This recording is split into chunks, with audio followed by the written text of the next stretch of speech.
Glória a Deus, a paz do Senhor Jesus, igreja. Como é bom estarmos juntos aqui nessa noite. O salmista dizia: mais vale um dia nos teus átrios do que 1000 em qualquer outra parte. É melhor estar às portas da tua casa do que habitar nas tendas da impiedade. Você está feliz de estar hoje aqui? Quantos estão felizes por terem chegado à casa de Deus? No caminho vindo para cá, minha família e eu orávamos agradecendo ao Senhor por esse privilégio, de ser igreja, de poder ir à igreja. Eu acho que só quem já viveu um nível muito grande de tristeza, angústia, tribulação, algum sofrimento, e em algum momento se sentiu extremamente acolhido nesse ambiente espiritual que a igreja do Senhor proporciona, vai entender com maior exatidão aquilo que eu estou tentando dizer, A igreja do Senhor é santa, a igreja do Senhor é viva, a igreja do Senhor é forte, a igreja do Senhor é poderosa, a igreja é do Senhor, aleluia, glória a Deus, é bom estarmos aqui. Deus abençoe, pastor Odilton, muito obrigada, Deus abençoe sua vida, Deus abençoe a vida de quem está aqui nessa noite, de quem veio pela manhã. Hoje a gente está em porção dobrada. Quem veio de manhã, diga glória a Deus. Vocês estão com medo de dar glória? Porque o pastor falou para não vir de noite, não foi? Mas olha aí que coisa linda, tem lugar para todo mundo. Deus cuida, Deus abençoe sua vida. E eu estou debaixo de uma palavra de obediência, O pastor, ele pediu para que ministrássemos sobre o mesmo tema, mas aos que vieram, sobre o mesmo tema não, sobre o mesmo texto, E então eu queria dizer que aos que vieram, eu já orei, o Senhor vai renovar a gente, nós vamos dar glória dobrada. A gente vai sentir melhor ainda, vai entender melhor ainda, E eu sei que o Senhor há de regar sua palavra em nós, porque a palavra dele já é santa, com unção e com poder, para que possamos ser marcados mais uma vez pela sua presença. Posso ouvir um amém? Amém. Quem está ligado aí, diga glória! Glória! Lucas, capítulo de número 10. Abra comigo aí sua Bíblia, Evangelho do Senhor Jesus, segundo escreveu Lucas, capítulo de número 10. Deus abençoe os ministérios de louvor da nossa igreja. Vocês estão nos abençoando muito, muito, muito. Hoje em especial eu quero agradecer porque desde cedo eles estão comigo e me ajudaram muito e no mover daquilo que Deus fez em nosso meio na manhã, eu acabei devolvendo o microfone sem agradecer, mas eu queria agradecer de um modo especial a vida do Rodrigo, nosso baixista hoje aqui, a vida do João. Estão por aí, não estão? Duvido vocês virem aqui de novo. Duvido. Não, duvido. Pela vida do Robinho dos teclados, aleluia. E pela vida do Alexandre Júnior. Cadê você, Alexandre? Tu crê que Deus vai te usar de novo aqui? Então duvido tu vir aqui. De verdade, Deus abençoe a vida de vocês. Lucas, capítulo de número 10. Quem encontrou, diga amém. Amém. Duvido vocês ficarem de pé para a gente fazer essa leitura. Alguém está olhando e falando: rapaz, que crente é essa que duvida de tudo? Eu estou brincando com você. Lucas capítulo... Não, é para ficar de pé mesmo, tá? A brincadeira é o duvido. Lucas capítulo 10, versículos 38 em diante. Quem já achou, diga amém. Amém. Quem já estava com a Bíblia marcada desde cedo, diga amém. Amém. Você sabe que para mim isso é um desafio, Não é hábito, A gente tem aquela... Rapaz, é porque eu estou debaixo de obediência, pastor Lucas, porque a gente prega e acha que é aquela porção, mas não é assim, não. A palavra do Senhor se renova. Versículo 38 em diante, diz assim: indo eles de caminho, entrou numa aldeia, e certa mulher por nome Marta, qual é o nome dela, gente? O recebeu em sua casa. E tinha esta uma irmã chamada Maria, a qual, assentando-se aos pés de Jesus, ouvia a sua palavra. Marta, porém, andava distraída em muitos serviços. E aproximando-se, disse: Senhor, não te importas de que minha irmã me deixe servir só? Diga-lhe, pois, que se levante e me ajude. E respondeu-lhe Jesus: Marta, Marta, estás ansiosa e preocupada com muitas coisas, mas uma só é necessária. E Maria escolheu esta, a boa parte, a qual não lhe será tirada. E você diz amém. Você pode pôr sua Bíblia sobre o seu assento e permanecer de pé? Oh, aleluia! Aleluia! Aleluia! Oh, glória a Deus! Você consegue levantar uma das suas mãos ou as duas aos céus e render graças ao Senhor nessa noite? Oh, aleluia! Senhor, nós te louvamos nessa noite. Obrigada pela exposição do texto sagrado. Obrigada, Senhor, por podermos estar diante da tua palavra viva, eficaz, mais penetrante do que qualquer espada de 2 gumes, que penetra profundamente até a divisão da alma e do espírito, juntas e medula, e é apta para discernir os pensamentos e as intenções do coração. Ah, Senhor, nós te glorificamos. Perdão, Senhor, a igreja não ouviu. Nós te glorificamos pela tua palavra que é maravilhosa. Por ela os céus e a terra foram formados. Por ela nós estamos aqui e existimos. Porque tu disseste: haja e ouve, porque tudo obedece à sua voz quando o Senhor manda. Por isso estamos aqui diante da tua palavra e te pedimos: fala conosco, Senhor. Fala conosco nesta noite. Fala conosco mais uma vez. Fala conosco por tua bondade e tua misericórdia. Não queremos voz de homens, queremos a tua voz, porque é a sua voz que arruma a bagunça do nosso interior. É a sua voz que organiza os nossos pensamentos. É a sua voz que nos dá uma direção do que fazer. Quando o Senhor fala, a tempestade do nosso interior, ela te obedece. E ficamos como os discípulos, dizendo: quem é este? Quem é este que até o vento e o mar? Quem é este que até a depressão lhe obedece? Quem é este que até a tristeza faz saltar de alegria? Quem é este que faz o que o remédio não pode fazer? Quem é este que olha para o abatido nesta noite e diz: levanta, ergue-te?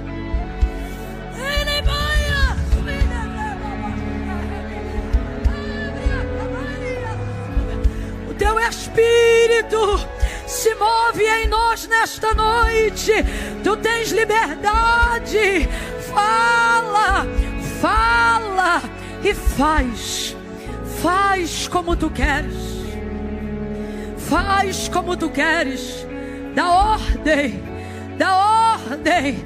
Estabelece os teus decretos. Alcança-nos. Alcança-nos por dentro. Alcança-nos por dentro. Toma a nossa mente. Incline a sua cabeça, entregue a sua mente. Toma a nossa mente, Senhor, em tuas mãos nesta noite.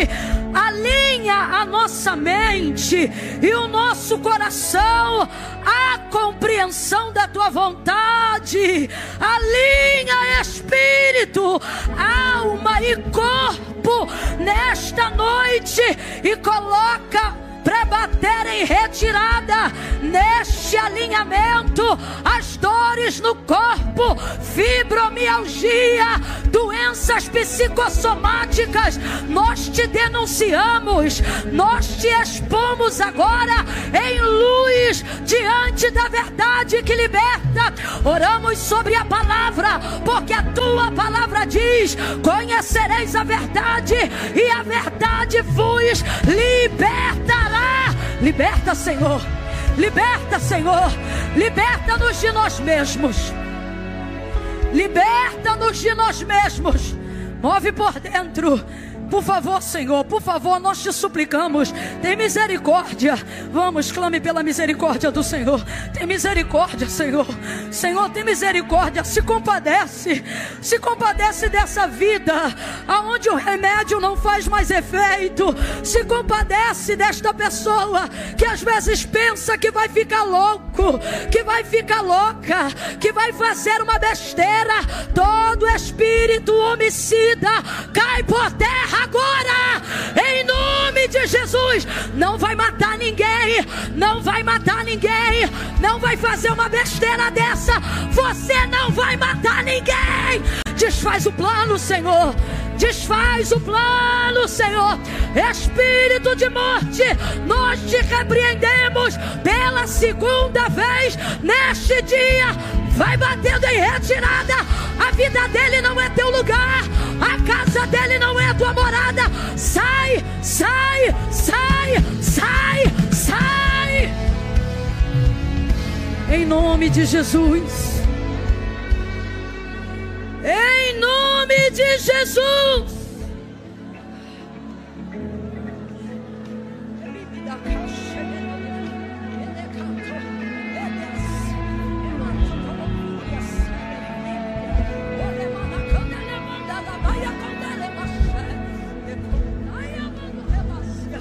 Senhor, essa é a nossa oração, a nossa súplica nessa noite de domingo, o nosso clamor. Esse é o nosso clamor, esse é o nosso clamor. Ouve o nosso clamor, o nosso clamor, o nosso clamor. Por favor, Jesus, por favor, que a tua palavra faça o que lhe apraz.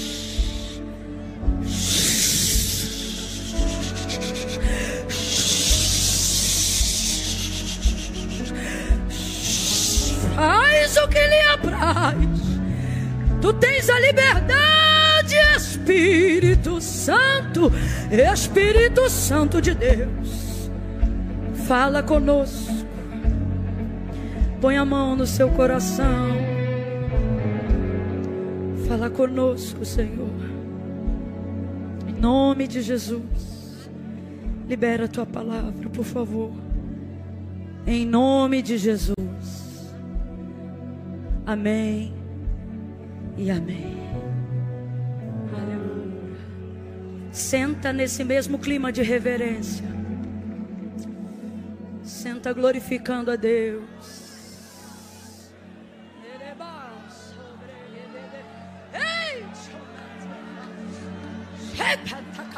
Jesus, está saindo, viu?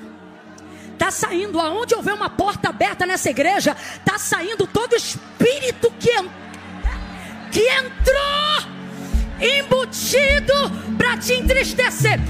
O domingo era como se já fosse o dia em que te oprimisse, sabe? Para segunda começar pesada. Vou voltar de novo para aquela vida, para aquele lugar, para aquele jeito. Mas não, não, esta segunda-feira não vai ser assim. Não, não, não vai ser assim. Não vai ser assim. Não vai ser assim.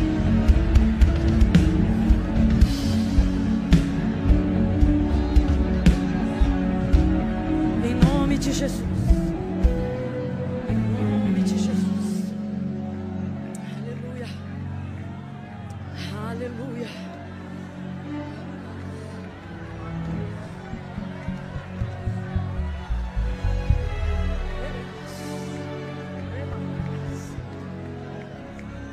Aleluia, aleluia, aleluia. Aleluia.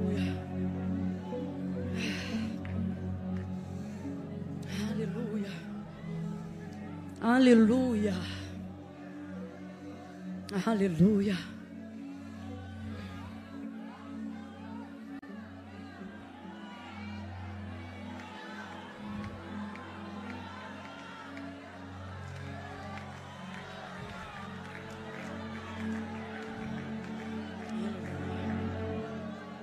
Aleluia.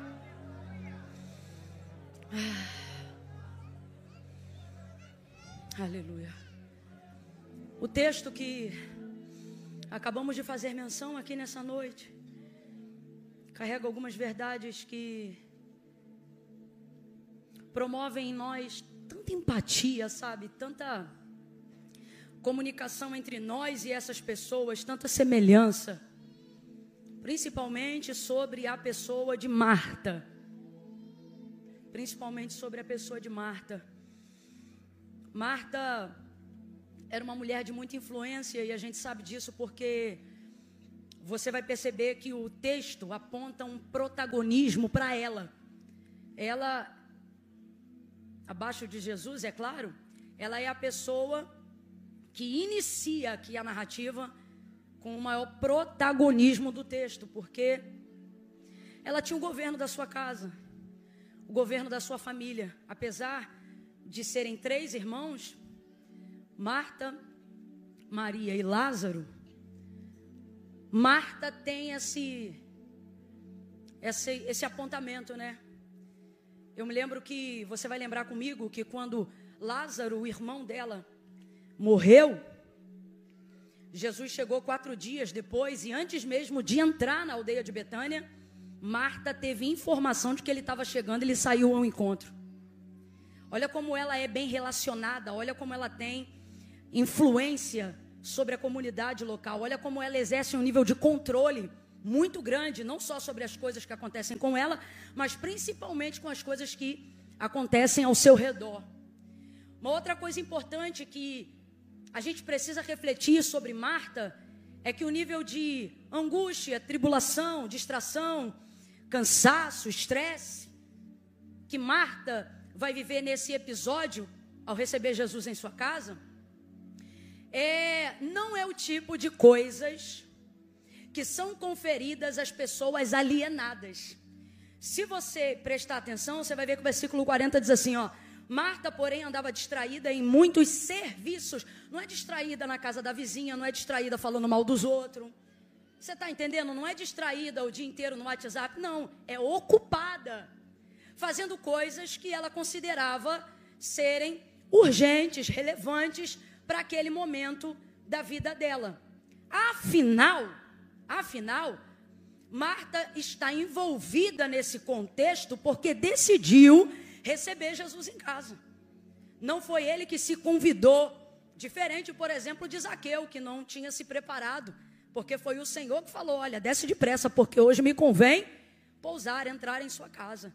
Marta não, o convite parte dela para ele, é ela que recebe Jesus em casa, e então ela vai se ocupar de muitos serviços. Logo, eu preciso que você entenda que boa parte dos sentimentos que você tem sentido e não deveria sentir, das dores que você carrega e não deveria carregar, da maneira frenética, desenfreada que você tem conduzido a sua vida, a sua família e seus negócios, não se dão por você ser uma pessoa desequilibrada, se dão porque você quer manter o controle sobre tudo.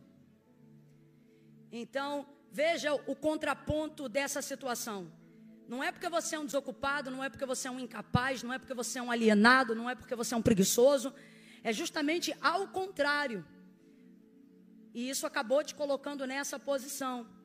E você perdeu o controle ao perder o equilíbrio que precisa ter para exercer essas coisas. Eu tenho que falar isso daqui, porque senão a gente rotula de Marta qualquer outra pessoa que esteja distraída fazendo qualquer coisa. Meu irmão, só use Marta como codinome se você for rotular alguém que até está distraído e ocupado, mas que esteja nessa posição trabalhando.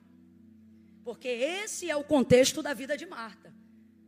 Marta não é uma mulher rixosa que, como goteira, pinga o dia inteiro falando tudo o que quer e não quer. Não. Veja, distraída em muitos serviços, ocupada com muitas tarefas. E isso vai pressionar o contexto dessa mulher. Agora, Marta é maravilhosa, porque esse nível de sentimento, essa pressão e tudo isso que agora, visivelmente no texto ela está passando, é em decorrência de ter recebido Jesus em casa. Certa mulher da aldeia, chamada Marta, recebeu Jesus em sua casa. E Jesus é assim. A gente olha para ele, se apaixona por ele, quer recebê-lo e levá-lo para casa. E eu sempre digo isso, você já me ouviu falar isso outras vezes e vai ouvir, porque tem toda uma diferença. Marta não deixou Jesus entrar, Marta o recebeu. E tem diferença, gente, porque deixa entrar, basta uma porta estar aberta que qualquer um entra. Mais cedo hoje aqui eu falava sobre quem ainda mora em casa que tem quintal ou que a porta dá para a rua. Deixou aberto, meu irmão, até cachorro entra. Então tem que entender isso aqui. Ela não deixou entrar, ela o recebeu. O prestador de serviço vai fazer uma coisa rápida lá na sua casa, ele entra, sai, dependendo da agilidade com que ele está fazendo o que está fazendo, não usa banheiro, não bebe água, nada. Entrou numa coisa, entregou um negócio, assinou um documento, saiu.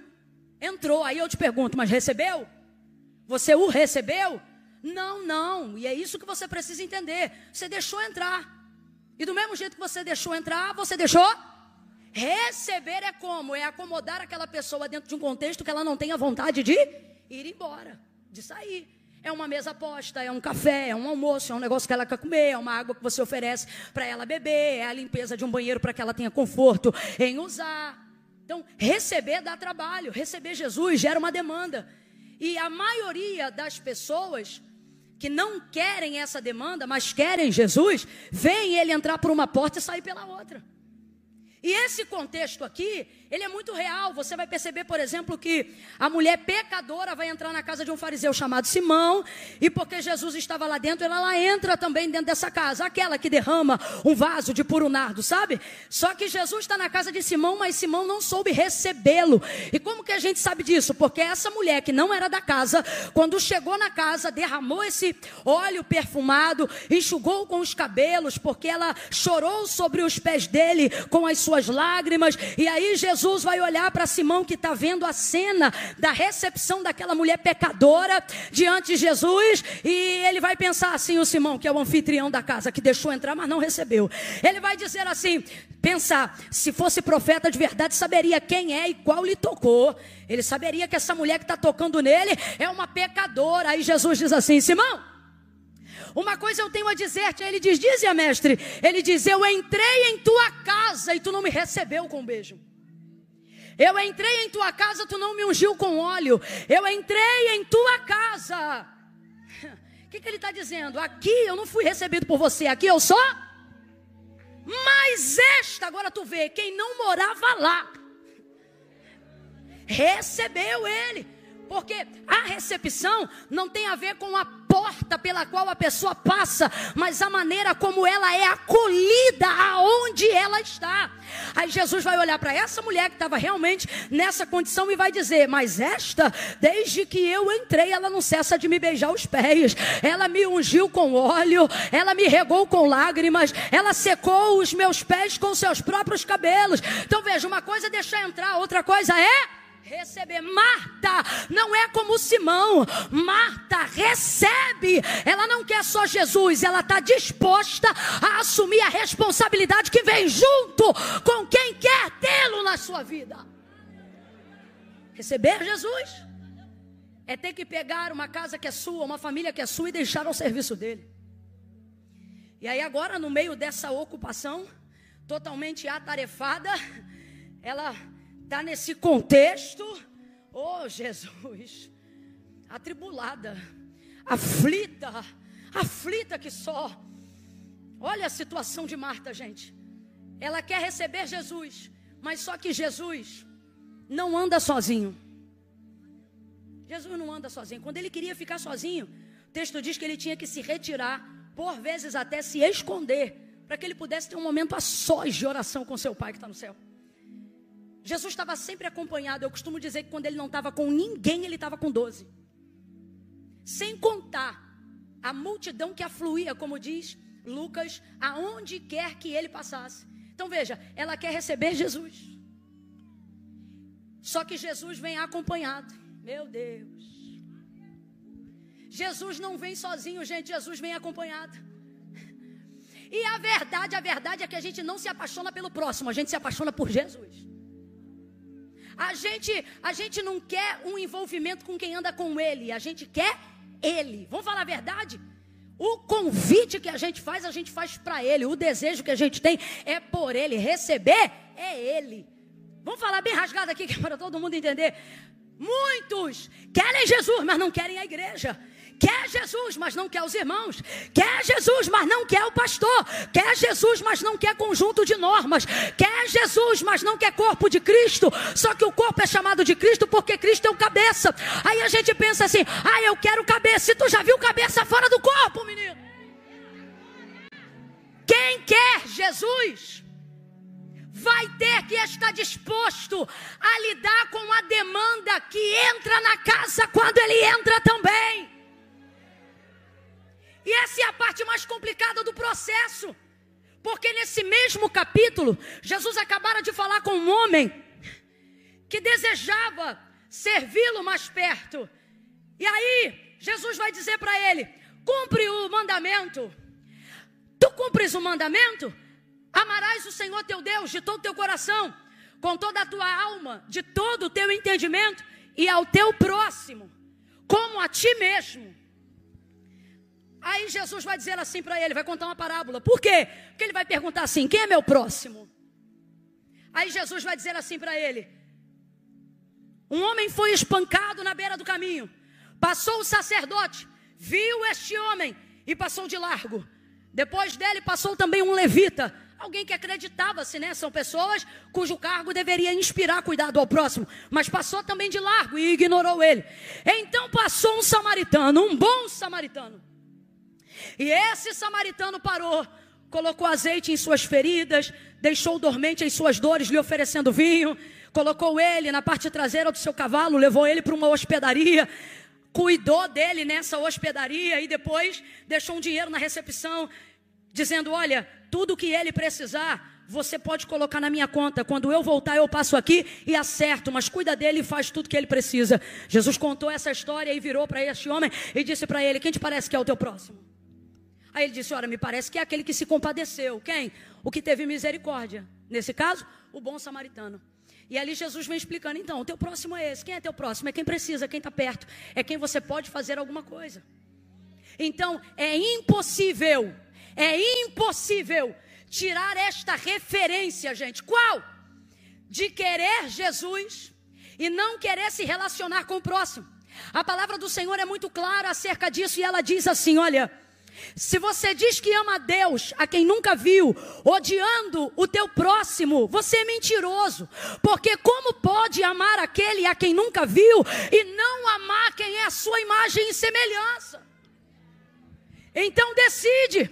Ou você não conhece a Deus, ou você não ama seu próximo, porque as duas coisas não podem caminhar juntas. Camille, o que amor tem a ver com esse contexto? Tem a ver com todo o contexto da carga emocional que você está carregando na sua vida hoje.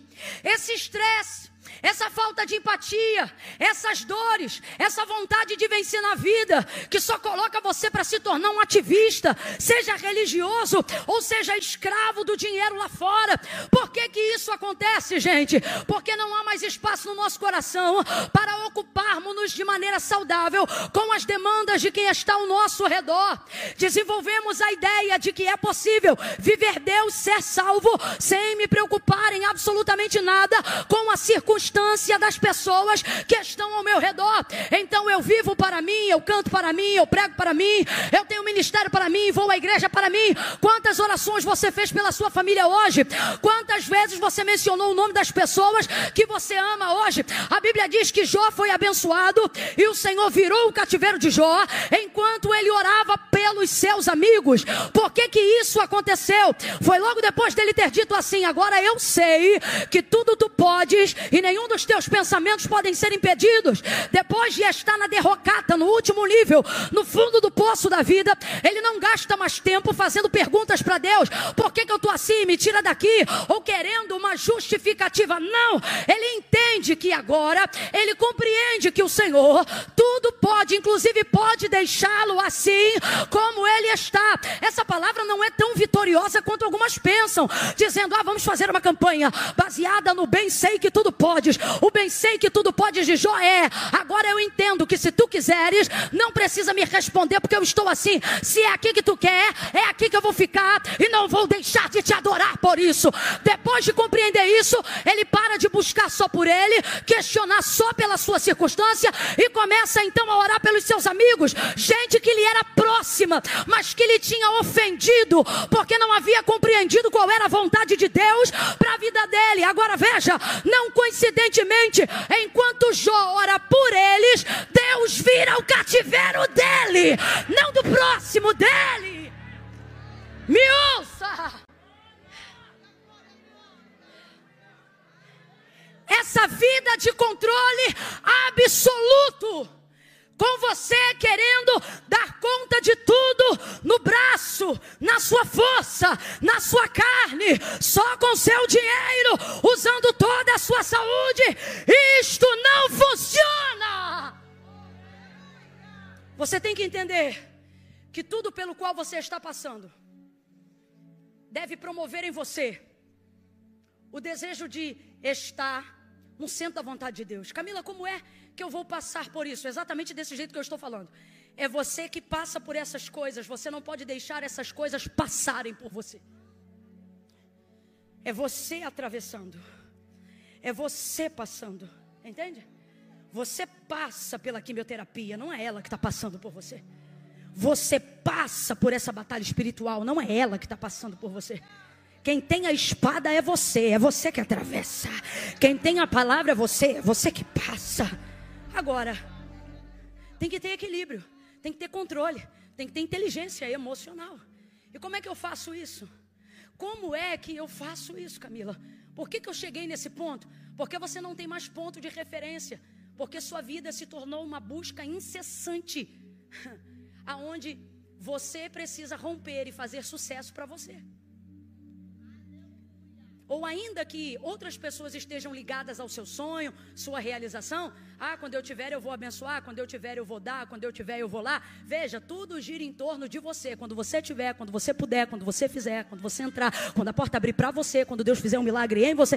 Veja, tudo aquilo que você deseja fazer pelo próximo está terceirizado, porque o centro de toda motivação que gera a ocupação, o estresse, a ansiedade, de tudo que você está vivendo hoje, passa diretamente por você. E por que passa por você? Porque você não passa por eles, eles passam por você. E por que eles estão passando por você? E não você passando por eles? E seus pensamentos estão soltos. Já não consegue ter uma linha de oração. Primeira coisa que você quebrou foi sua vida devocional. E com isso, um efeito dominó começou em todas as áreas. Por quê, Camila? Em que momento eu fiquei assim tão vulnerável? Em que momento eu me tornei um alvo tão maleável, tão fácil? Em que momento isso aconteceu? Pasme, eu não vim hoje aqui utilizar todos os motivos e sacar de todas as informações científicas e psicológicas. Cada um trabalha na área que lhe é proposta. Deus me chamou para pregar a palavra, e aí eu posso lhe dizer pela palavra. Aí eu vou lhe dar um diagnóstico pela palavra. Não é todo, mas pela palavra eu posso lhe dar um. E sabe qual é? E se eu te disser que tua cura, ou maior parte dela, está completamente ligada ao fato de você querer Deus, mas não querer o próximo? Mas por que, Camila? Qual é a conexão? É mandamento, é princípio. Quem quebra princípio será quebrado por ele. Amarás o Senhor teu Deus de todo o teu coração, com toda a tua alma, de toda a tua força, com todo o teu entendimento. Até aí, ok. Estamos aqui diante de um público onde a maioria, até os que estão afastados do caminho do Senhor, mas vieram hoje aqui, tem Deus como seu único Senhor. Podem não ter renunciado, podem não estar ainda servindo, podem não ter aliançado, mas é aqui que eles estão no domingo à noite, dizendo só Deus é o Senhor, ok? Agora, aonde está o problema? na segunda parte do mesmo versículo, que está no mesmo capítulo. Aonde está o problema?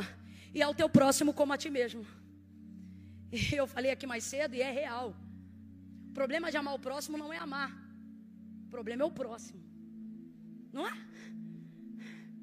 E você já percebeu como você é o próximo do próximo, mas sempre lida com o próximo como se você não fosse próximo?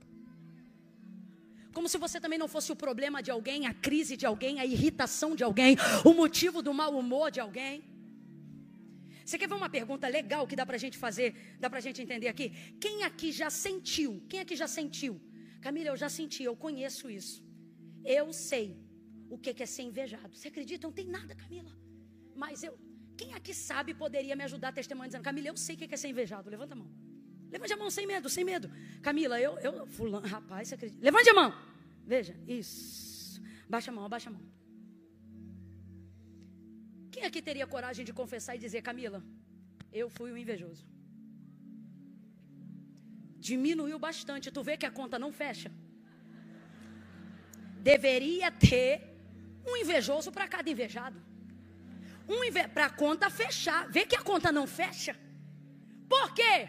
Porque você consegue ver-se atingido pelo outro, mas nunca consegue ver-se sendo quem atinge. Gente, isso é uma realidade. Vai ouvindo porque é coisa séria. Então, compreenda isso. A palavra de Deus fundamenta algo que caracteriza Deus para nós da seguinte maneira. Foi João que disse. Deus é amor. Você nunca viu em nenhuma outra parte tamanha definição sobre Deus atrelada a outras características. Deus é perdão. Deus é misericórdia. Deus é misericórdia. Deus é tudo isso e a gente sabe. Deus é maravilhoso e tal. Mas essa definição aponta para o caráter existencial de Deus na nossa mente. Ou seja, o que devemos ter como primazia de quem Deus é. E aí veja. Deus é amor. Completa aí para mim, por favor. Deus é? Vamos. Deus é? Deus é amor. Muita coisa em você que está para ser curado esses dias não será pelo remédio. Pode ter certeza do que eu estou te falando. Vai ser quando você receber um batismo de amor. O glória a Deus diminui porque você não acredita mais na força do amor. E quem não acredita na força do amor não está desacreditando de um sentimento, está desacreditando do caráter que move Deus entre nós. A palavra de Deus diz assim, são palavras do próprio Senhor, pelo aumentar da iniquidade, o amor de muitos se esfriaria. Aí João vai dizer, porque Deus é? Aonde não há amor, obviamente então não há. Por que você não fala? Deus é amor, então se não houver amor, oxe, não tem. Não tem. Então, se Deus é amor e o amor é Deus, quem tem amor tem? Quem tem Deus tem? Quem tem amor tem? Quem tem Deus tem? Quem tem amor tem? Vem comigo, quem tem Deus tem? Então, se eu não tenho amor, agora, aonde Deus compreende que o amor dele está na gente? Quando estamos aqui de joelhos? Não. Nisto saberão que vocês são meus discípulos. Palavras do próprio Jesus. Se vos... Está engasgado, mas vai sair. Nisto, não é em outra coisa, é nisto. Não são nas línguas estranhas, é nisto. Não são nos dons espirituais, é nisto. Não é, vocês gostam de falar de avivamento? Eu sou uma boa pentecostal, posso usar um pouco dessa palavra aqui. Quer falar de avivamento? Vou lhe dar uma definição clara de avivamento para esta noite. Avivamento é amor em movimento. Avivamento é quando o amor está em movimento. Nisto conhecereis que sois meus discípulos, se vos amar uns aos outros. Catuca teu irmão, mesmo que você esteja chateado, e diga assim: o próximo. O próximo. É o próximo. Se vos amardes uns aos outros. É o próximo, olha o próximo aí. Ama ele como a ti mesmo. Aí, de um tempo para cá, e eu não sei quando foi que isso aconteceu, mas você vai perceber comigo que esse movimento não é novo.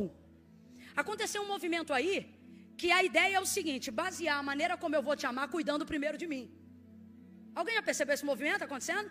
Ou você, por estar no movimento, vai fazer o... Vamos falar rasgado aqui? Fortaleceu-se demasiadamente a ideia de que o amor que eu devo ter pelo próximo precisa ser iniciado pelo amor que eu demonstro por mim. Verdade ou mentira?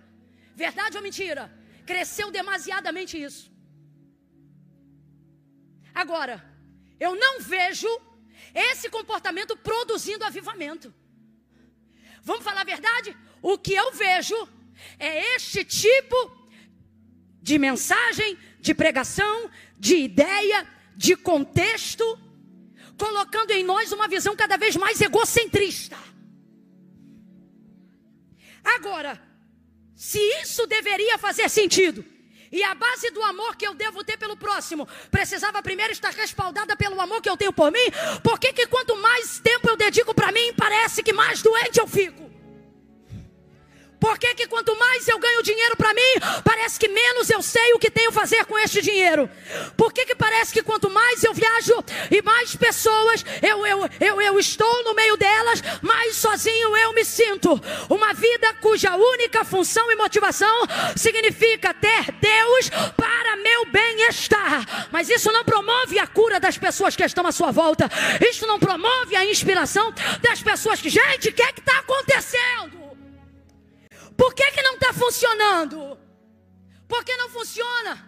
Não é o amor que eu uso por mim que é a base para sustentar o amor que eu tenho por você. É o amor que Deus teve por mim quando eu ainda era pecador, que é o amor que vai me inspirar a te amar mesmo quando eu estiver atribulado, a te ajudar quando mesmo que estiver precisando de socorro for eu. É esse amor, mas pelo aumentar da iniquidade, este amor está se esfriando. Por quê?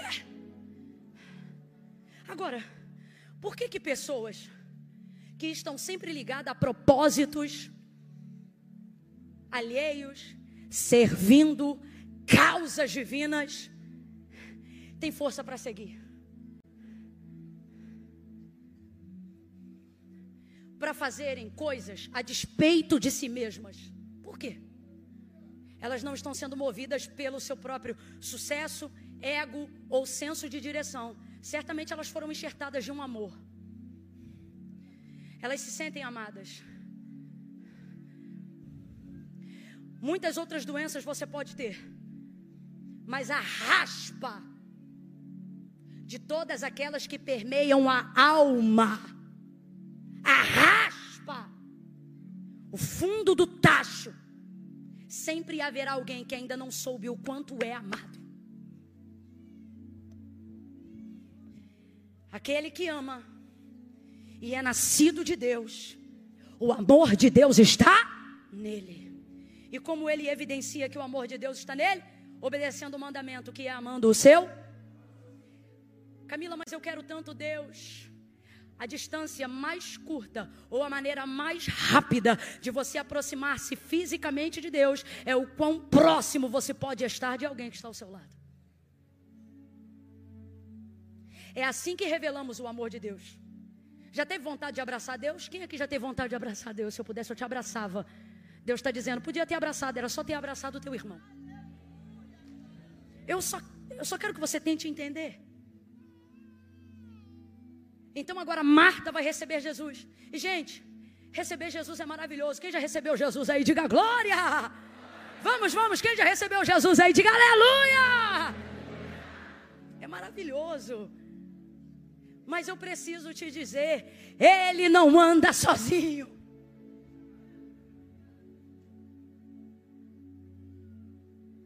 Pedro, sanguíneo, de acordo com a observação do Dr. Augusto Cury, à luz da palavra de Deus, utilizando a ciência do comportamento psicológico.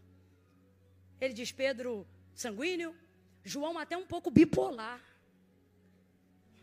Judas, eu nem preciso te falar, né? Deficiência de caráter. 3 anos e meio sendo mentoreado pelo Cordeiro que tira o pecado do mundo. Tirou do mundo e não tira dele. Está entendendo? Agora, quando Marta decide receber Jesus, quem vai entrar? O sanguíneo vai entrar, o bipolar vai entrar. Deus te guarde, porque Judas entra também. Entra, meu filho, não tem jeito. Só que você recebeu quem? É isso que eu quero que você entenda. Quem entra sai, mas quem você recebe não vai embora. Então vale a pena. E você tem que se relacionar com essas pessoas.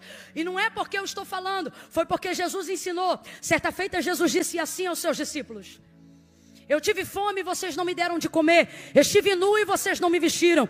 Eu fui preso e vocês não foram me visitar. Aí Jesus vai dizer assim: Senhor, em que circunstância foi essa? Qual foi o momento que a gente não te recebeu, que a gente fez isso aí que o Senhor está falando? E aí ele vai dizer: quando vocês não fazem a um dos meus, vocês não fazem a mim. Olha ele, gente. Então como é que você ama Deus? Como é que você ama Jesus? Amando o teu irmão. E se você não está conseguindo amá-lo, tem alguma coisa errada. E é por isso que as coisas te atravessam. E aí eu vou falar rasgado. É porque quem não tem amor pelo próximo não anda tendo Deus na vida. Você tem ritual, você tem liturgia, você tem cálice de santa ceia, você está engolindo um pedaço de pão sem fermento, mas Deus... Está compreendendo isso? Você está compreendendo isso? Não é fácil, mas por Jesus vale a pena. E agora, como é que Marta vai ficar? Atribulada, distraída, desesperada, angustiada. Porque é assim que a gente fica. Se fosse só Jesus, a gente nem pecava, gente. Não é, menino? Se fosse só receber Jesus, acabou. O primeiro erro que a gente cometesse: ah, Senhor, mas Tu conheces meu coração.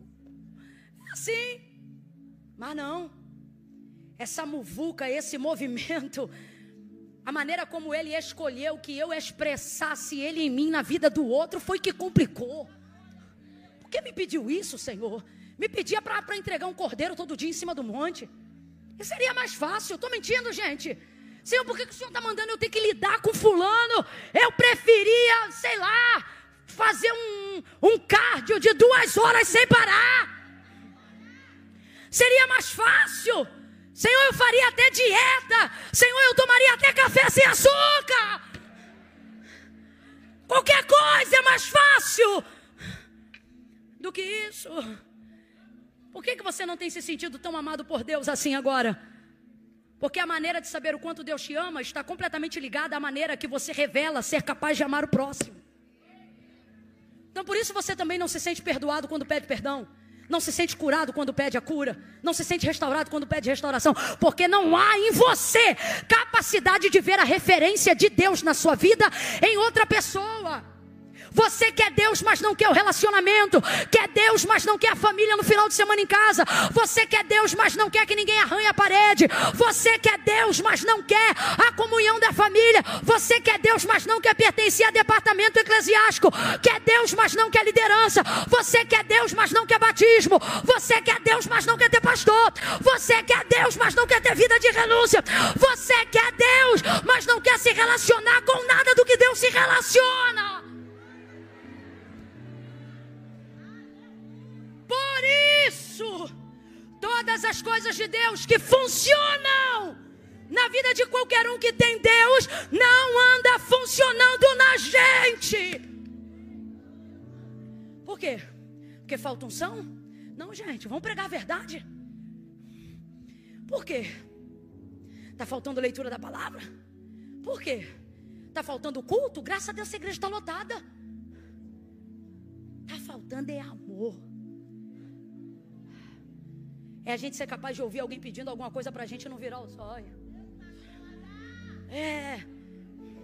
É a gente dar a paz do Senhor para não ter que esganar. Paz, desgraçado, infeliz, miserável, fofoqueiro, língua do cão, capiroto. É isso que está faltando. A gente está rindo, mas o papo é sério, irmão. Isso está te consumindo por dentro.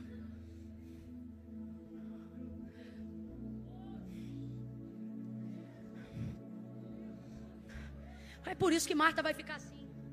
Mas deixa eu ver se você vai dar glória com o que eu vou dizer agora. Foi por isso que você ficou assim.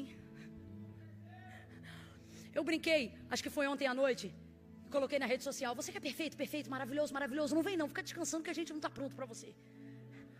Agora os enfermos, os cansados, os oprimidos, os atribulados, os doentes, vem todo mundo.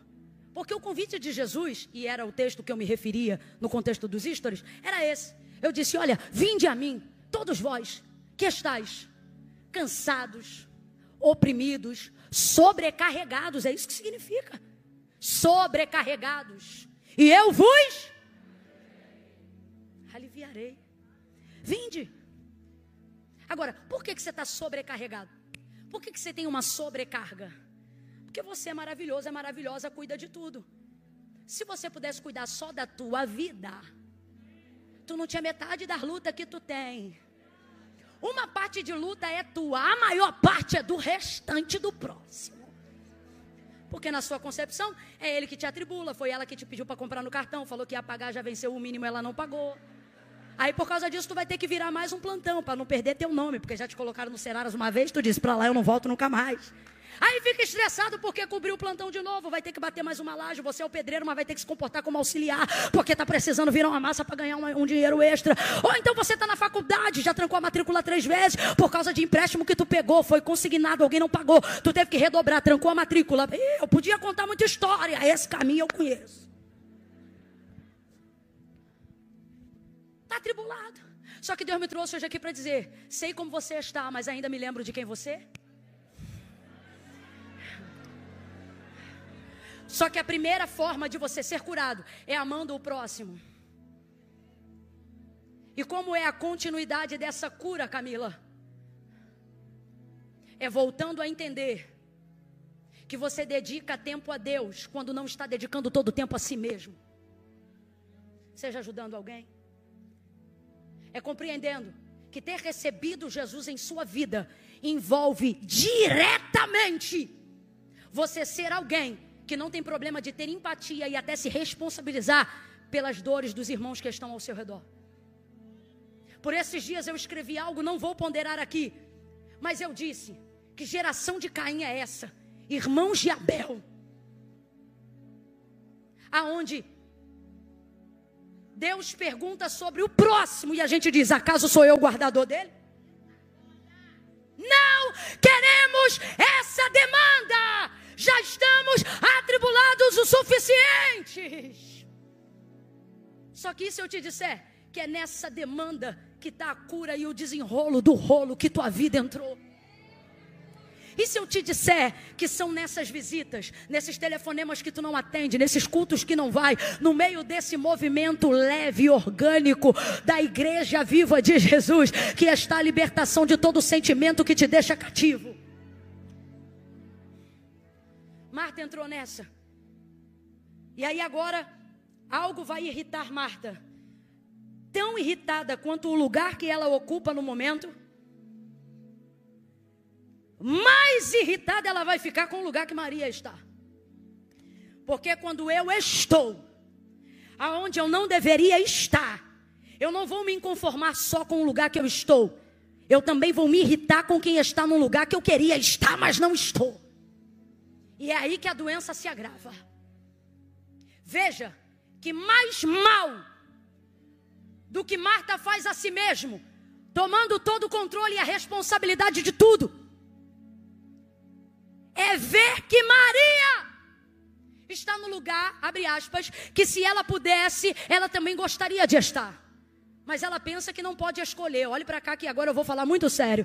Marta pensa que não pode escolher. E é a justificativa de todo mundo que escolhe errado é essa. Dizer que não pode escolher. Camila, eu estou nessa posição porque eu não tinha escolha.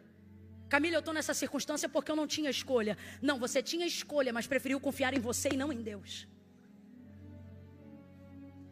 levantou tanto cedo para sustentar tanta gente, para trabalhar e para fazer tanta coisa, que Deus não tem expediente na sua vida. Quem trabalha é você, quem ora é você, quem prega é você, quem levanta cedo é você, quem faz tudo é você. E você ainda diz que confia em Deus. Não, você vem em culto. Se você confiasse, você também fazia escolhas pela sua vida. Escolhas por uma vida e por lugares onde você também poderia ocupar. Que lugares? O centro da vontade de Deus. Você também poderia escolher esse lugar. Você também poderia estar ali. Mas ver Maria ali diz aonde você gostaria de estar e não pode estar. E toda vez que isso acontece, irmão, a gente precisa vigiar, porque começa a nascer em nós algo muito perigoso. Já que alguém está entregando algo que eu não posso entregar, ou já que alguém está recebendo algo que eu não posso receber, eu vou tirar aquela pessoa daquele lugar para que eu não tenha mais ninguém a quem me comparar. Olha o que Marta vai fazer. Atribulada, angustiada, de um lado para o outro, distraída, ocupada, atarefada. Ela vai utilizar da intimidade que ela tem com Jesus, do relacionamento que ela tem com Jesus. Porque olha que coisa linda. Quem recebeu Jesus foi ela, está no texto. Então quem fala com ele é ela, quem cuida de tudo para ele é ela. Tem um relacionamento aqui. E ela vai se utilizar desse relacionamento para pedir Jesus para tirar Maria do lugar que Maria está. E esse é o meu medo, e essa deve ser a sua preocupação.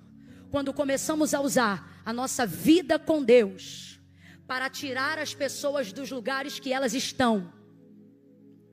Porque temos tanta certeza de que nós estamos certos.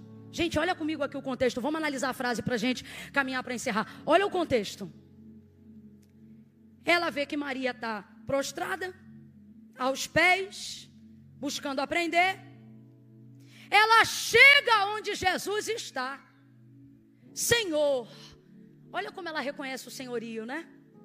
Senhor. Ela sabe que é o Filho do Deus vivo. Senhor. Eu tenho medo de que a nossa religiosidade, o exercício do nosso controle, a perfeição devocional que julgamos ter alcançado. Rapaz, eu tenho medo de que no fim eu use tudo isso para ver em Deus alguém que faz o que eu quero. Porque afinal eu estou trabalhando para Ele. Eu fiquei atribulada assim porque eu fui receber Ele. Eu estou desse jeito aqui porque eu estou preparando tudo por causa dele. De certa maneira a gente tenta comunicar a Jesus que ele precisa fazer o que nós queremos que ele faça, porque afinal eu estou pagando um preço porque eu decidi recebê-lo. Eu estou estressado porque eu decidi recebê-lo. Eu estou tendo que lidar com pessoas que eu não queria porque eu decidi recebê-lo. E isso tudo vai tomando a nossa mente. E quando a gente vê, a gente está igual Marta, atribulada, dizendo: Senhor, ou seja, eu reconheço, ok, eu estou aqui, ok, eu te sirvo, ok, tu és o meu Deus, ok, eu sou tua, ok. Mas agora vamos ver o seguinte: Senhor, não te incomodas que minha irmã me deixe servir só? Rapaz, mais do que dizer o que ela gostaria, o que ela queria que Jesus fizesse, ela vai utilizar da influência e da intimidade que tem com ele para tentar sugerir e influenciar ele. Como é que alguém tenta influenciar ele? Não faz essa cara de brisa, não. É quando a gente dobra o joelho: Senhor, eu sou teu servo, eu sou tua serva, tu está vendo o que o próximo está fazendo comigo? Porque tu sabes o preço que eu estou pagando, Senhor. É pela tua obra. Estou triste pela tua obra. Se eu estou hoje aqui onde eu estou, Senhor, assim, assado, abatido, pereré, por causa do Senhor. Não te importa, não te incomoda, como quem diz assim, ó: eu estou certo, o Senhor sabe que eu estou certa. E esse é o maior erro que a gente comete quando está doente nesse nível, atribulado nesse nível. Qual é o erro? que chama para todos os outros erros a certeza de que não há hipótese de você estar errado. Afinal você ora, afinal você jejua, afinal você vem ao culto, afinal você é o único crente na sua casa. E você tem utilizado isso para dizer, não tem como eu estar errada. Então eu vou lá influenciar ele, porque eu estou certa.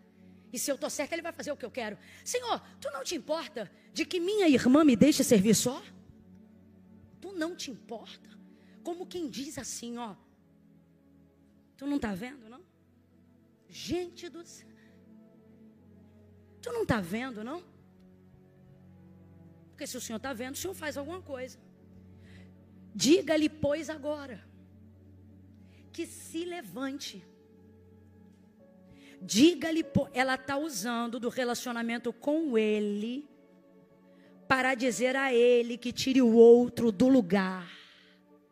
Agora, para escândalo de Marta, Maria está na hora certa, no lugar, fazendo a coisa. Tu não te importas de me ver servindo só? Aí eu te pergunto, Jesus estava vendo ou não estava? Estava vendo ou não estava?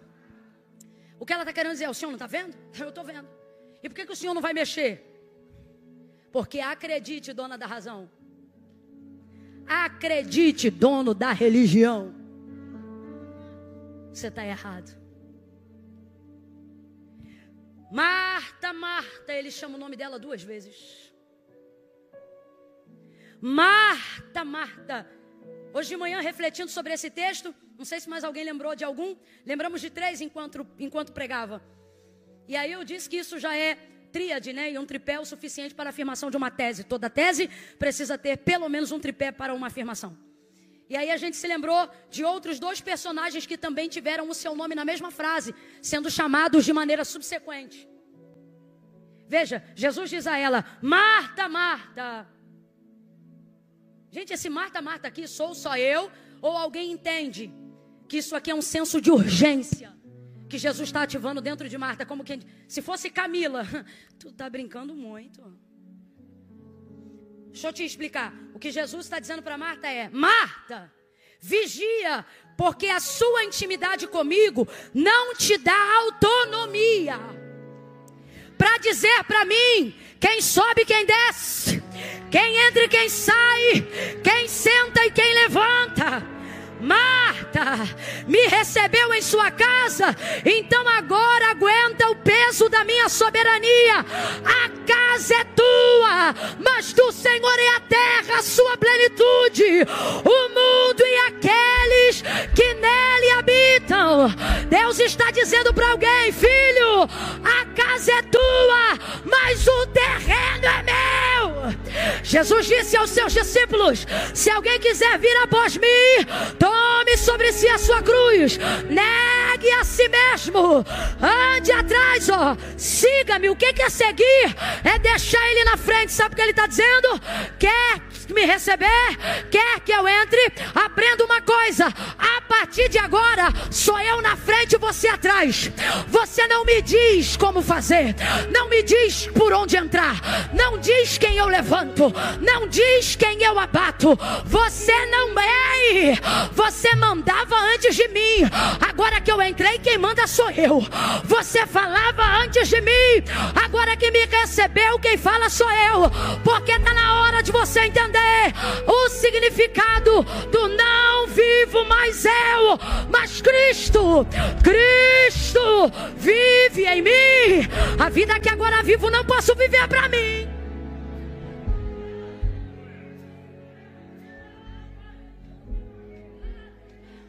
Não tem intimidade com Deus que te dê autonomia. Não use seu tempo com Deus para dizer a Jesus aonde as pessoas estão. Use seu tempo com Deus para saber se você está onde deveria estar. Senhor, tu não te incomoda que eu fique servindo só? Então diga-lhe, pois, agora que se levante. Meu Deus do céu, gente. Diga-lhe, pois, agora que... Diga-lhe, pois, fique igual um replay, né? Diga-lhe, pois, diga-lhe. Ela dizendo para ele o que ele tem que fazer. Ela dizendo para ele o que ele tem que falar. Ela dizendo para ele quem ele tem que tirar. Diga-lhe, pois. Diga-lhe, pois. Diga-lhe, pois. Está errado, já começou errado. Diga-lhe. Por isso tem oração nossa que Deus não ouve. Ouve porque não é surdo, mas não leva em conta. Vai lá, faz assim, faz assado. Eu acho que Deus olha e você não me diz nada. Não porque eu sou tua serva. E Deus olhando e dizendo, e eu achando que eu sou. Eu sou. Diga-lhe, pois, agora que se levante e venha me ajudar a servir. Marta, Marta. Jesus já tinha visto tudo. Só que a Bíblia diz que a boca fala do que o coração está. E é nesse transbordo que a gente vai ver Jesus ativando o senso de urgência em outras pessoas, na mesma condição. Uma delas é Marta, nós estamos no texto nessa noite. Outro foi Simão, no mesmo contexto. Está crente que está pronto, crente que é o dono da razão, já está se achando o segundo Cristo, quebrou o pau na ceia. Na ceia, do mesmo episódio. Acabou de cear. Jesus falou que vai ser retirado, vai cumprir a obra do Pai, e ele já está dizendo quem é o maior, quem é o maior. Aí você diz assim, não, Camila, todos brigaram, mas Jesus repreendeu a todos, mas a Simão foi direto. Simão, quem você acha que acalorou a discussão? Porque, meu irmão, não tem nada que esteja quente que um sanguíneo não possa botar para ferver. Simão, Simão, aí Jesus vai chamar Pedro de Simão, Simão 2 vezes. Simão, Simão, Satanás te pediu para se andar como trigo, mas eu roguei ao Pai por ti, para que não desfaleças a tua fé. Então quando tu te converteres, acabou de cear, mas nem convertido era. Então quando tu, não escute, então quando tu te converteres, fortalece os teus irmãos. Fortalece teus irmãos. Que momento foi esse? O momento que ele achava que estava pronto, era quando ele achava que estava na sua melhor fase. Porque os maiores erros são cometidos na melhor fase, que é quando a gente acha que não pode errar.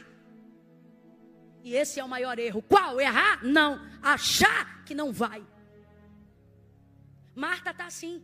É óbvio que ele vai ficar do meu lado, eu estou certa.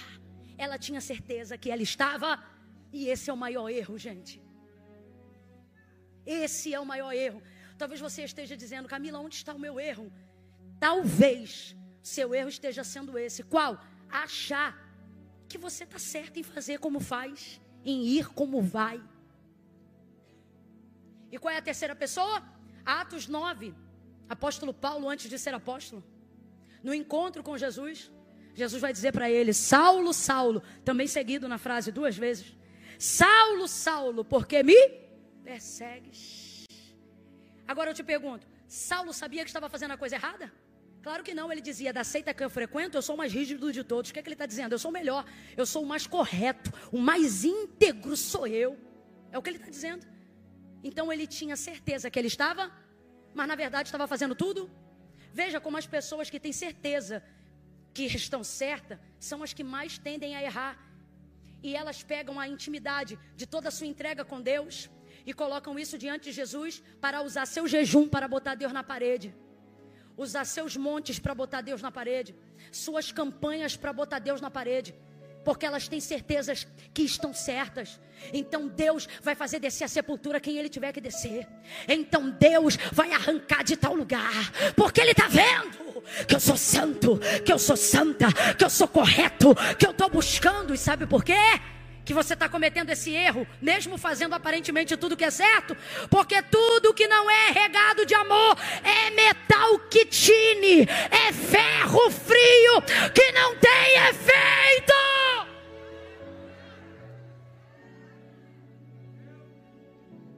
Santidade sem amor é religiosidade fútil e vazia. Ela tem certeza que está certa. Só que Deus tem certeza que ela está errada. Quem você acha que está certo?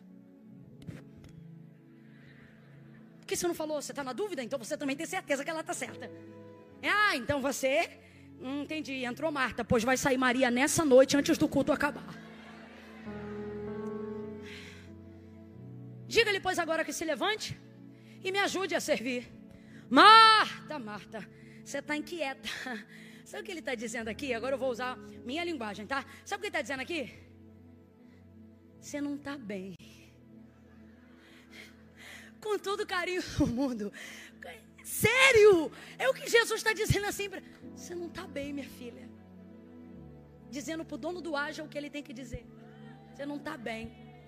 Ele leva em consideração o estado emocional dela, apesar do comportamento dela. E é isso que eu estou falando aqui. Se eu fosse você, eu dava glória. Jesus te trouxe aqui para dizer: você não está bem, mas eu estou levando isso em consideração.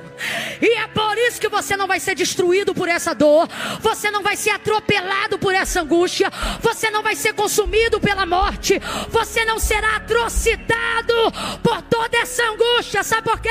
Porque eu sei que você não está bem. E você não está no lugar certo. Mas eu estou na sua casa. Oh meu Deus, levante a sua mão e reaja diante dessa palavra.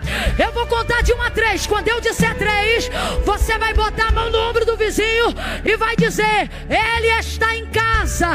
Ele está em casa. Vamos, é 1, é 2, é 3. Bota a mão no ombro dele e diga: ele está em casa. Estou atribulada, mas ele está em casa. Estou angustiada, mas ele está em casa. Eu realmente não estou bem, mas ele está em casa. Ele está em casa. Eu até estou no lugar errado, mas ele está no lugar certo. Ele está em minha casa. E ele vai cuidar de corrigir. Ele vai botar no lugar quem está fora do lugar. Ele vai corrigir. Ele está na casa. Eu não sei porquê, mas Deus manda eu repetir: eu estou em casa. Camila, eu estou em depressão, mas eu estou em casa. Camila, eu estou triste, mas eu estou em casa. Camila, eu estou sofrendo terrivelmente síndrome do pensamento acelerado, síndrome do pânico, entre outras coisas. E Jesus está dizendo: mas o que você tem que entender é: eu estou em casa. Porque se eu não tiver, meu irmão, eu não posso mentir para você, se desespere. Mas se eu tiver, quem está no lugar errado é você. Eu estou no certo. Eu vou botar para fora quem tiver que sair, vou botar para dentro quem tiver que entrar. Maria, não sai de lá e nem você vai ficar aí. Eu vou mexer contigo.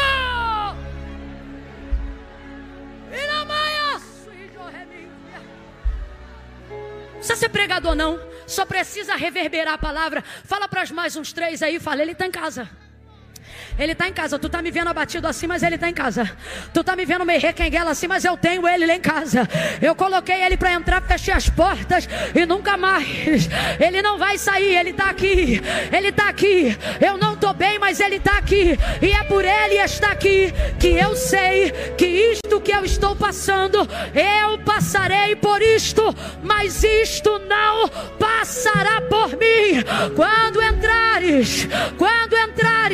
quando passares pelo fogo, ele não te queimará, nem a chama arderá em ti, porque eu sou contigo. Eu estou na casa para te livrar, diz o Senhor. Quanto às águas de tribulação, águas de angústia, águas de sofrimento, águas de depressão, águas de crise de ansiedade, águas de doenças psicossomáticas, todas essas águas, elas não te afogarão. Quanto aos rios, eles não te submergirão, porque eu sou contigo para te livrar, diz o Senhor. Eu estou na casa. Marta, você não está bem, mas eu estou em casa. Você não está bem, mas eu estou em casa. Teu filho está no tráfico, mas eu estou em casa. Ela está no crime, mas eu estou em casa. O outro está na prostituição, mas eu estou na casa.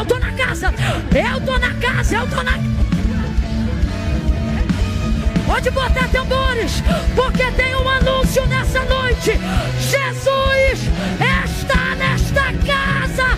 O mal não vai ficar.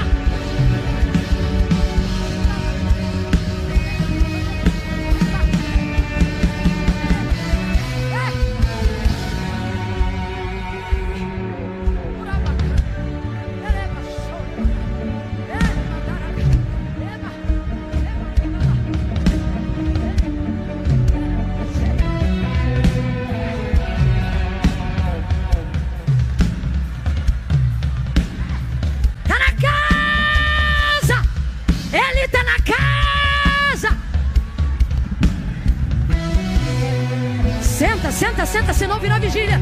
Porque eu também não estou bem. Só estou pregando aqui porque ele está na casa.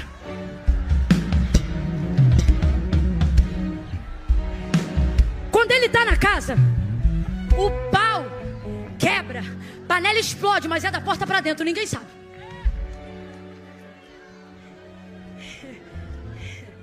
Sabe o que eu acho interessante? É válido ser dito. Marta não está bem, pastor.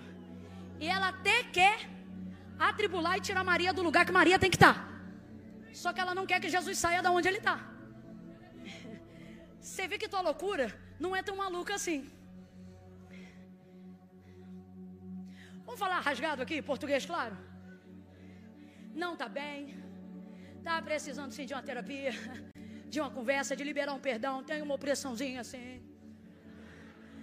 Tu não é um incrédulo, mas é um pecador, errou, caiu, vacilou. E o pior, em áreas que não viu. Porque se fossem áreas que você tivesse visto, você já tinha consertado. Mas é por isso que Davi orava e dizia: expurga, espreme para fora, igual furunco. O pecado que em mim está oculto. São as coisas que a gente faz quase que cotidianamente e não percebe. Qual é o nome disso, Camila? Iniquidade. Já criou uma espécie de cauterização. Você não vê.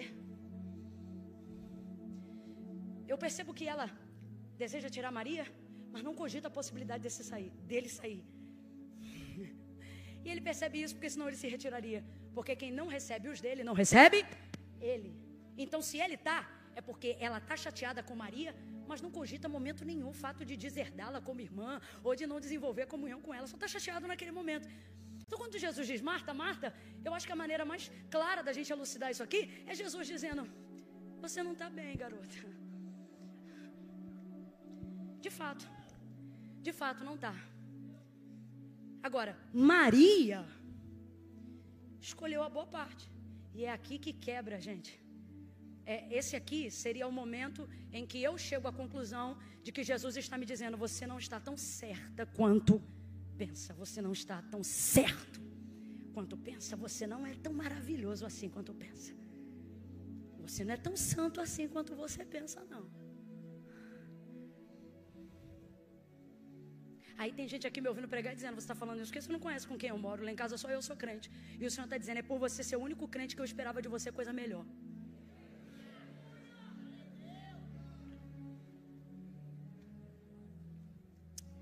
Maria escolheu a boa parte, a qual não lhe será tirada. Ela escolheu. E é isso aqui que o Evangelho, que Cristo fez por nós no Calvário, nos deu uma chance de poder escolher. Eu quero que você encerre esse momento comigo entendendo isso. Não tínhamos escolha. Todos éramos réus do inferno, fadados ao eterno fracasso moral, espiritual, fracasso, derrocata, destruição. Aonde o fogo não apaga e o verme não morre, para lá. Aí Deus ama o mundo. Como é que Deus corrige isso tudo? Essa praga toda e toda a consequência do pecado, como é que Deus corrige tudo isso? Ele manda uma bola de fogo, não é? É isso? Não é uma bola de fogo, não? Poxa, ia ser tão maneiro.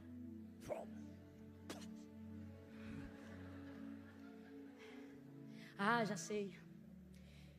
Ele corrige tudo isso mandando o Espírito Santo. Não é isso? É isso, gente? Não, eu tenho que falar a verdade aqui com você e você comigo. Que eu não sou pateta, não. Como é que Deus corrige toda a parafernália, toda a patifaria que envolve a fonte de tudo que é desgraça? Crime, prostituta, tudo isso nasceu aonde? No pé. Tudo que você vê de ruim, que não presta, de treva, tudo isso nasceu onde? Como é que o Senhor fecha o ralo da consequência? Com fogo? Com língua estranha? Com dom? Com reunião? Ele ensinou a gente a cantar uma música. Canta essa música como mantra que você... Foi assim? Olha o texto, olha como é que ele resolve. Como é que começa o texto, gente? O texto áureo do Evangelho.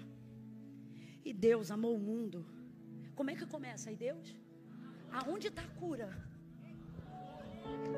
Aonde está a libertação? Aonde está a salvação? Aonde mora Deus? Aonde Deus mora? A que Deus responde?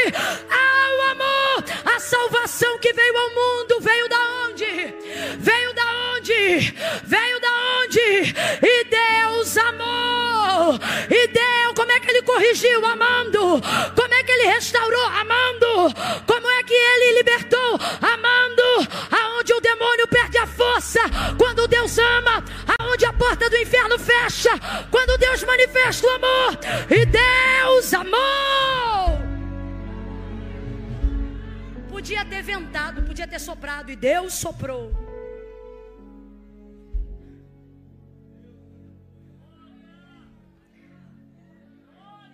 E Deus fez explodir. E Deus matou. Pegava essa geração toda, parente de Adão, Abel, todo mundo. Não. Como é que ele fez? Só quem pode resolver isso é Deus. Como é que ele resolve? Porque quem tem amor, quem tem Deus, quem tem amor, quem tem Deus, quem tem Deus, quem tem amor, e resolve tudo. Resolve tudo. Foi com amor. Ele nos deu isso que Marta tem, mas não está percebendo. Mas Maria percebeu. Vou te falar rasgado. Se eu sou Maria, louça tem todo dia. Lavar banheiro todo dia. Vaso de latrina hoje vai estar cheio. Amanhã eu vejo isso. Pão tem que fazer todo dia. Massa tem que sovar todo dia. Moinho tem que... o trigo todo dia. Todo dia. Essa casa amanhã vai estar podre. Todo dia tem que varrer mesmo. Banheiro para limpar todo dia. Carro para consertar todo dia. Boleto para pagar todo dia. Fatura de cartão de crédito.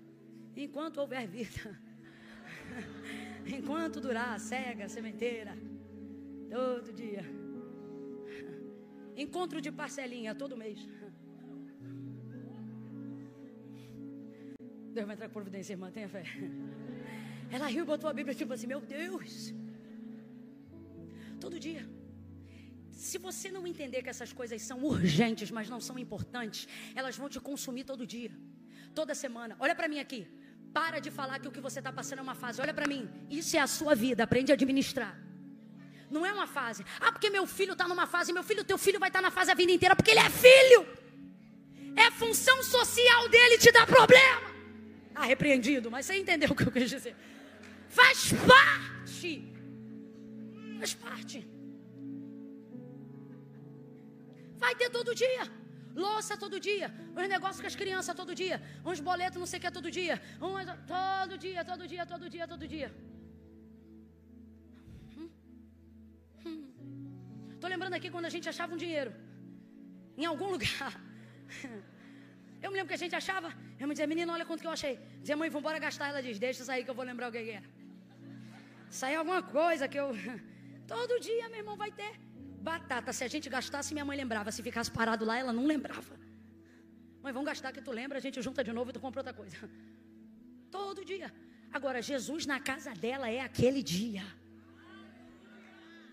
Eu vou poder ouvir uma mensagem da própria mensagem. Não, eu tinha dado glória, você tá maluco? Imagina alguém te perguntando, e aí, o que Jesus pregou? O que ele pregou o quê, rapaz? Ele é a mensagem. Estava aqui na minha casa. Você imagina? Aí está ele, está ela lá. Isso aqui é hoje. Presta atenção. Maria está prostrada aos pés de Jesus. Mas Marta está ao pé do ouvido do mestre. Uma está ajoelhada, a outra está... Tem alguma coisa errada aí, gente. Quando Jesus está perto da gente, você não pode nivelar a sua boca à altura do ouvido dele. A sua boca tem que estar Aos pés, é o melhor lugar. Corrija as coisas na sua casa. Alguém está errado, mas ela não percebe. Porque ela pensa que fazer as coisas que está fazendo para ele, coloca ela na altura dele. Para falar com ele o que quer falar. É a parte que eu te falei, que a intimidade não dá autonomia. Agora Maria, aqui ó, como é que eu sei que Maria está olhando para ele? Porque o texto diz que ela está aos pés dele. Só que o texto diz que Marta chega para falar com ele. Então diga para mim, Marta está perto de Maria também, sim ou não? Se ela consegue ouvir o que Marta está falando, eu não sei. Eu tenho para mim que como a casa estava cheia, Marta chegou no pé do ouvido. Senhor, olha essa outra aí, ó. Tá vendo? Casa cheia.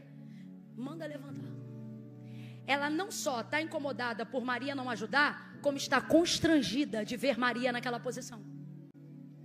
Porque quem não faz o que o Espírito, que o amor impulsiona a fazer, vive constrangido pelo que vê que os outros têm coragem de fazer. Aí ela está ali. Eu tenho duas opções. Ou Maria ouviu. Não sei por que eu acredito tanto nessa opção. Porque a voz de alguém que você conhece, ninguém entende quando fala. Mas se você conhece aquela voz, você sabe quando ela está falando. Irmão, pode estar nessa multidão aqui. Se meu marido chamar meu nome, eu sei aonde ele está. A voz de quem você conhece, ela ressalta na multidão. Eu tenho para mim que o que Marta cochichou no ouvido de Jesus, só que eu, aqui ó, aqui eu tô, aqui eu vou ficar. Eu e amanhã já vai ter mó loçarel. Aqui ó. Então veja, ela está com a posição nele. E ele diz, ela não vai sair daqui. Ela não vai sair daqui. Ela escolheu, e eu encerro aqui. Guarda isso na sua cabeça. Ela escolheu. Vamos juntos, por favor. Ela escolheu. Ministério de Louvor, corre. Igualzinho de manhã. Eu vou dar uma direção aqui para vocês. E a gente vai adorar com a canção Leva-me ao lugar. Então veja, ela escolheu. Ela escolheu. A louça dizia, Maria, você não pode. O banheiro dizia, Maria, você não pode. A comunidade dizia, Maria, você não pode. A sociedade dizia, Maria, você não pode. Pelo amor de Deus, Maria, não dá. Marta dizia, você não pode. Não pode. Você não pode. Garota, você não pode. O boleto diz você não pode. A fatura do cartão vai dizer que você não pode. As enfermidades vão dizer que o relógio vai sempre te dizer você não pode. Sempre vai dizer. E Maria escolheu. Sabe o que ela está dizendo? Para o relógio, para a louça, para a família, para os vizinhos. Vocês não vão escolher por mim.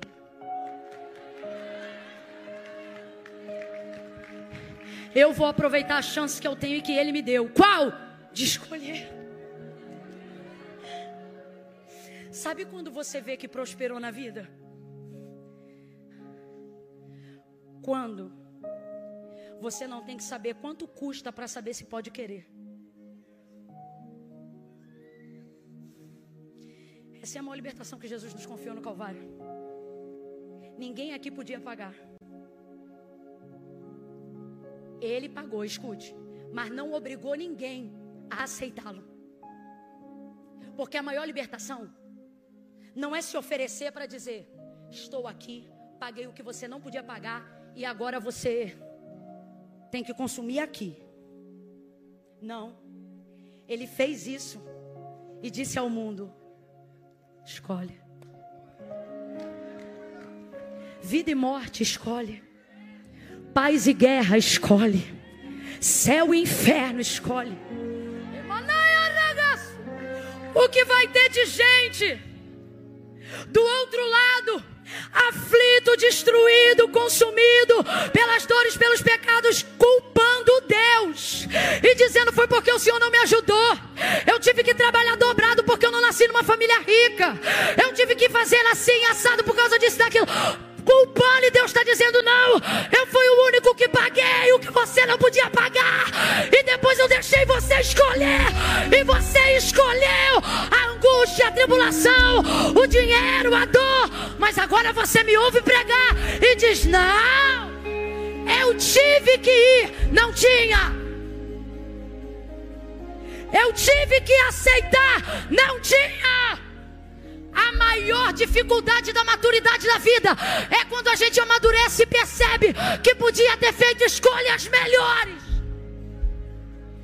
E já está numa idade que não pode culpar ninguém por tê-las feito. Não pode culpar a falta de dinheiro, não pode culpar o pai e a mãe, porque a maturidade não deixa. Você diz: não, hoje eu entendo que poderia ter escolhido diferente, mas naquela época eu não sabia. Só que acerca da sua salvação, você está hoje aqui, Jesus está dizendo: naquele dia você não vai poder dizer que não sabia. Você estava lá no culto, e naquela noite eu não te disse aceita, eu te disse escolhe.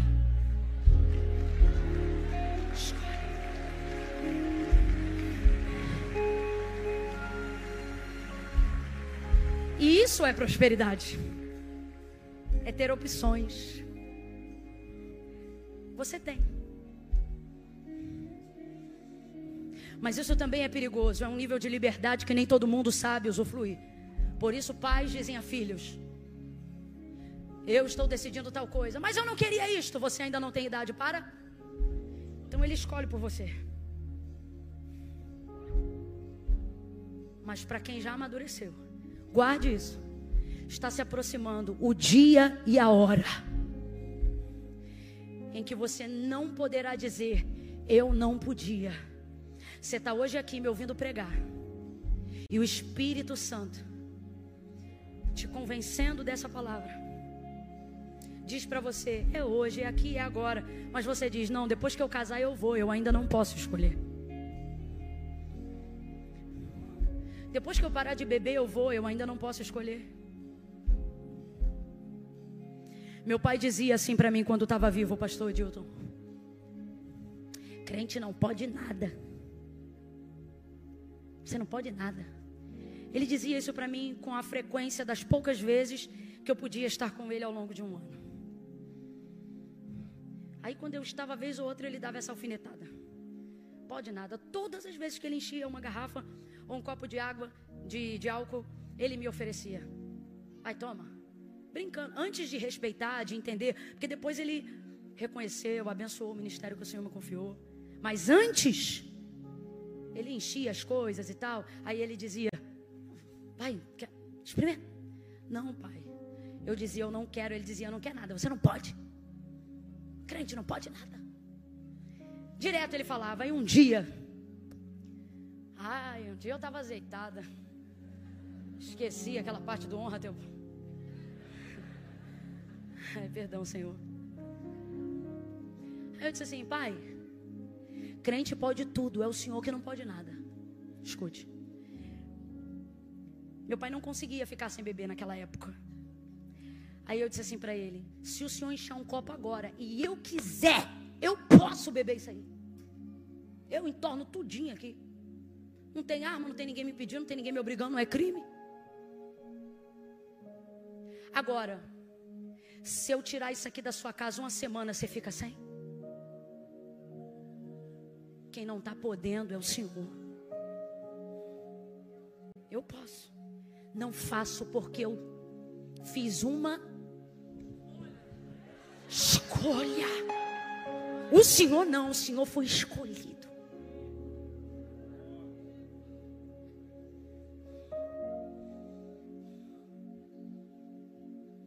Quando meu pai entregou a vida para Cristo, eu não estava no momento.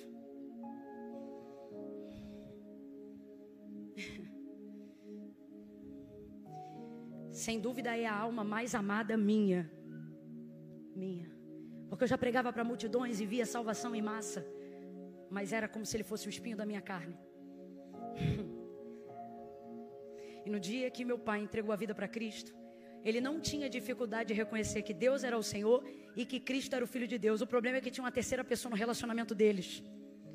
E essa terceira pessoa gerava um vínculo de idolatria que tirava de Deus a divindade. Então este problema dificultava a aceitação dele e a conversão dele. Só que no último dia de vida dele, eu pedi que a pessoa que fez o convite para ele não só perguntasse se ele entendia que Cristo era o Senhor, mas que ele era o único Senhor e o único intermediário entre Deus e os homens. Porque ele temia por ofender uma terceira pessoa nessa relação espiritual que ele tinha. E eu sei como é isso, porque eu venho de uma doutrinação, antes de conhecer o evangelho protestante, que meu medo era isso, era ofender essa terceira pessoa. E aí nesse dia, eu pedi que então Deus fizesse a pessoa perguntar: você entende que é só ele e nenhum outro? E disse o nome da terceira pessoa. Se você entende assim, pisque 2 vezes. E aí meu pai piscou. E ao longo dos 52 anos de vida, foi a primeira vez que meu pai escolheu. E eu vou ver meu pai um dia, por causa de uma escolha. Ele não escolheu sempre, ele não escolheu todo dia, mas no dia que ele escolheu, ele fez a escolha.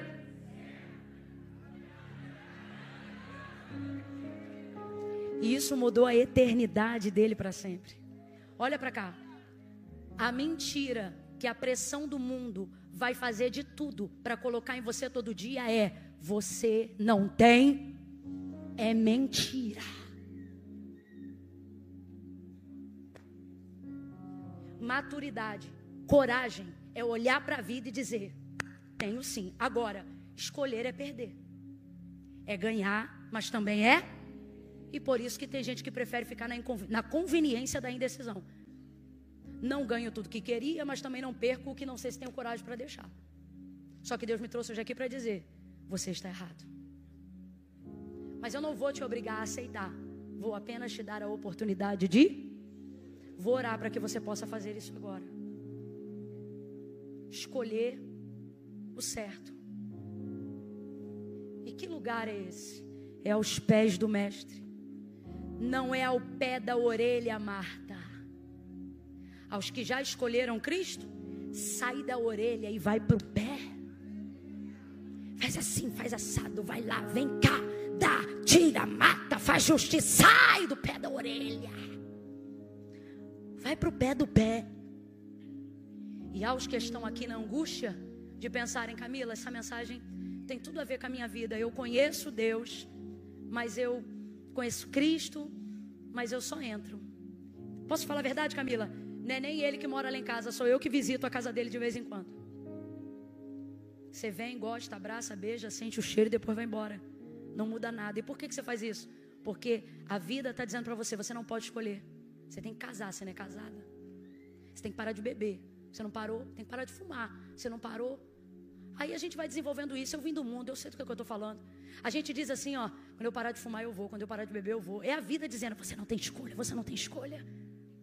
Só que Deus te trouxe hoje aqui para dizer: você tem sim. Se você quiser, vinde a mim. Ah, mas eu... Vem. Ah, mas eu tenho os... Vem. Eu tenho um BO, eu sou o dono da delegacia, vem. Vem. Ah, eu estou num rolo, vem, que eu conheço o cerol, vem. Vinde a mim. Vou pedir para abrir aqui a fitinha da lateral, amigo, por favor.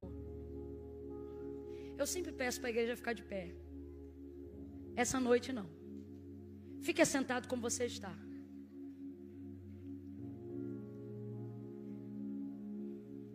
Vou contar de 1 a 3. Se você estiver na galeria, você vai descer. Se você estiver aqui, você vai sair do seu lugar e vai vir aqui no altar. Quando eu disser 3, quem está afastado, quem se distanciou dos caminhos do Senhor, e hoje ou vem à igreja, mas nunca veio ao altar, nunca veio aos pés do Mestre, hoje você vai sair do pé da orelha, vai vir aos pés do Mestre. Camila, é comigo que Deus falou esse culto e essa mensagem inteira. Vou pedir os pais para abraçarem os filhos que já liberaram. E eu entendo as tias da salinha, tudo tem limite. Segura. Quem está andando agora, vou pedir: pare. aonde você estiver, senão eu vou falar a cor da camisa, da calça e o teu nome. Só para manter esse clima de reverência. Quando eu disser 3, ai Camila, foi tão boa essa, olha, eu vou ir na frente receber uma oração. Mas eu já sou até crente. Não vem que eu não estou te chamando. Estou chamando quem vem hoje aqui e falou, foi para mim, eu me afastei. Foi para mim, eu errei. Camila, foi para mim, eu não errei porque eu queria errar, é porque eu não sabia que dava para escolher. Eu estava na pressão, eu não estava bem, igual Marta. Mas aqui eu estou lúcido, estou bem. Deus está falando comigo. E eu não vou endurecer meu coração, não. Eu conto 1, a igreja em oração pelo próximo agora. Ore pelo próximo como se você estivesse orando por aquele parente a quem você deseja salvação. Ore por ele com esse amor. Pede a Deus para te dar um pouquinho desse amor. Eu conto 2. Prepara aí para o 3. 2,5. Camila, o que é para fazer? Coragem. Você vai levantar daí e vai vir aqui. Camila, tem que fazer isso? Hoje sim. Eu quero que você deixe claro a escolha que você está fazendo. Se é você, 3. Sai do seu lugar agora e vem para o altar de Deus. Você que está vindo para o altar, pode se levantar.